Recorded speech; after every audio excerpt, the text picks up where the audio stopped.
Have you ever noticed how you can be having a perfectly fine day, feeling productive and happy, and then one phone call from a family member completely ruins it?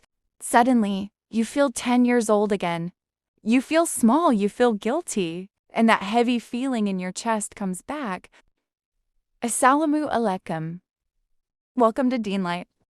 I want to talk about that heavy guilt you feel when a relative hurts you, and you don't know if you're allowed to speak up. We're going to look at how to be respectful without letting anyone walk all over your soul. You don't have to choose between your faith and your mental health.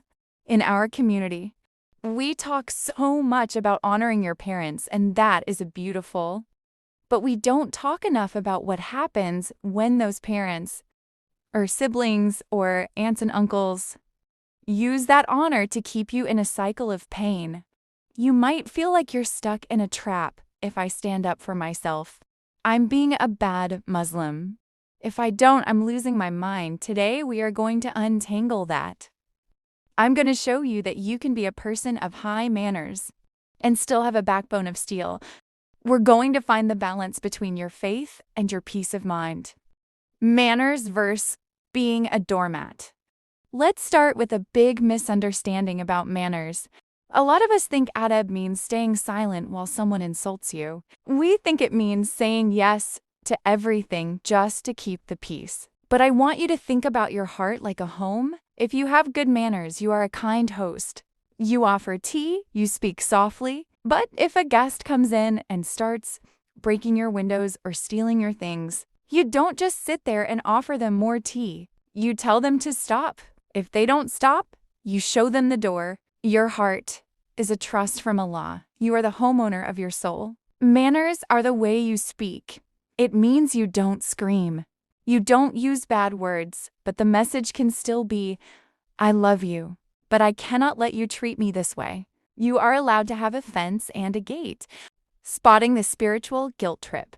Now let's talk about why it's so hard to set those boundaries. It's because of the guilt trip. In many of our homes, religion is used as a weapon. You try to say no to something that isn't good for you, and suddenly you hear, don't you know what the Quran says about parents? Or I'll never forgive you for this. This is what we call spiritual gaslighting. It's using Allah's words to serve a human's ego. Allah does not want you to be a victim of abuse. He does not want your light to be dimmed by someone else's shadows. When someone uses the deen to make you feel worthless, remind yourself that their version of Islam is missing the most important part. Mercy. You don't have to believe a version of truth. That makes you feel like you aren't enough. The story of Prophet Yusuf. If you feel like your family dynamic is too messy for the deen, remember the story of Prophet Yusuf. He didn't have a perfect family. His own brothers, his own blood hated him so much they threw him in a well and told his father he was dead. That is extreme trauma.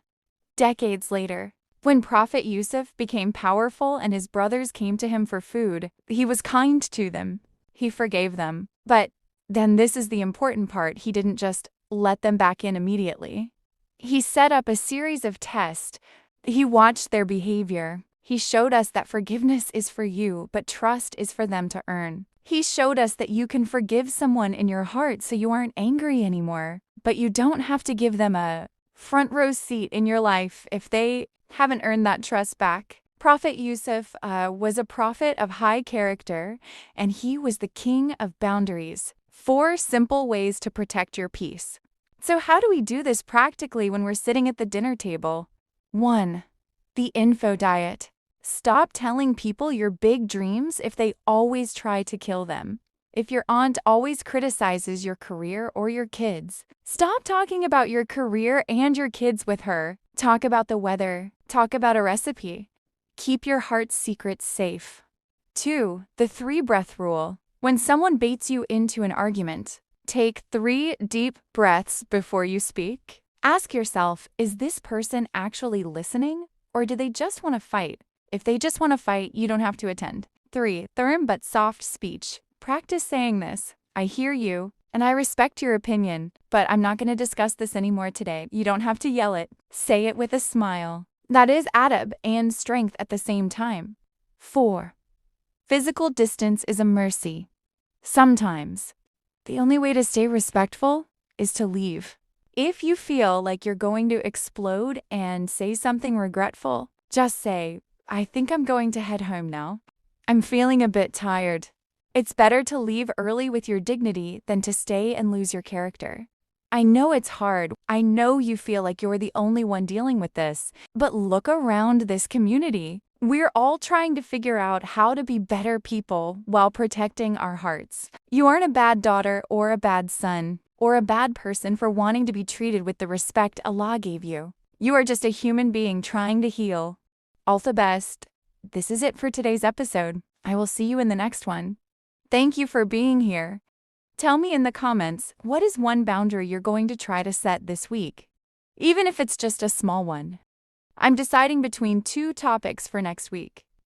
Overcoming fear of the future or healing from loneliness. Which one do you need to hear more? Tell me in the comments. Peace be upon you.